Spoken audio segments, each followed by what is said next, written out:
In the early 1950s, America didn't believe it could build a real sports car. Europe dominated performance, racing, and prestige, while American manufacturers focused on large, comfortable vehicles designed for families, not excitement. Inside General Motors, a risky idea was taking shape, one that many executives believed should never exist.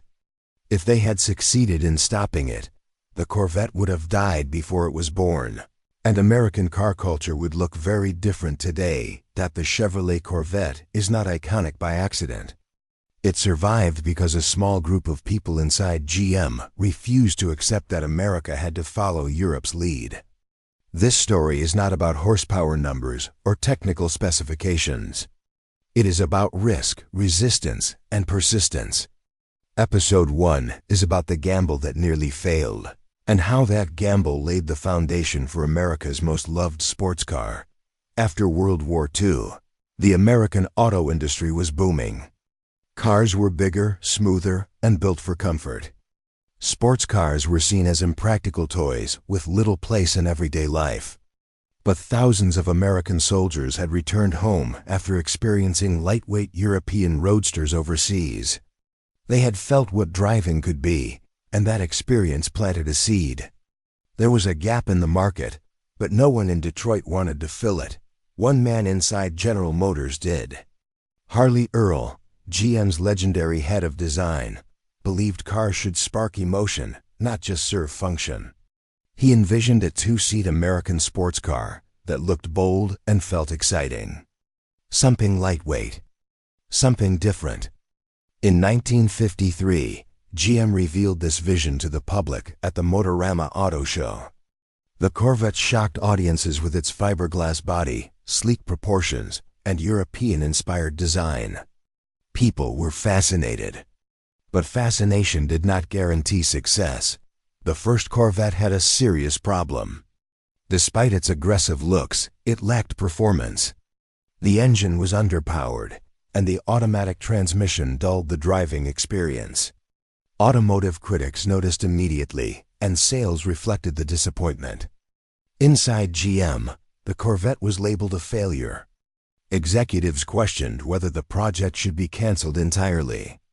This is the moment when most ambitious ideas quietly disappear. What saved the Corvette was one decisive change. Chevrolet engineers introduced the small block V8, transforming the car overnight. Suddenly, the Corvette wasn't just stylish, it was fast. It felt alive. That single decision shifted public perception and gave the Corvette an identity of its own. It no longer chased European sports cars.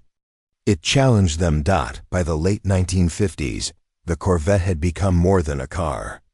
It became a symbol of American confidence and ambition. It appeared in magazines, movies, and garages across the country. It represented speed without elitism and performance without exclusivity. You didn't need to be royalty to dream of owning one. You just needed passion. Americans fell in love with the Corvette because it offered something rare, world-class performance that still felt attainable. It wasn't built to impress critics alone, it was built for people who loved driving. That connection created loyalty across generations and ensured the Corvette wouldn't fade like so many others. But just as the Corvette found its footing, new threats emerged. Fuel crises, government regulations, and economic pressure would soon push the car to the edge once again. Survival was no longer guaranteed. And in Episode 2, we'll explore the era that nearly destroyed the Corvette and how it fought its way back. If you want stories that go deeper than surface-level car reviews, stories about risk, survival, and the machines that shaped history, subscribe to this channel. Episode 2 continues the Corvette's journey through its most dangerous years, and you won't want to miss what happens next.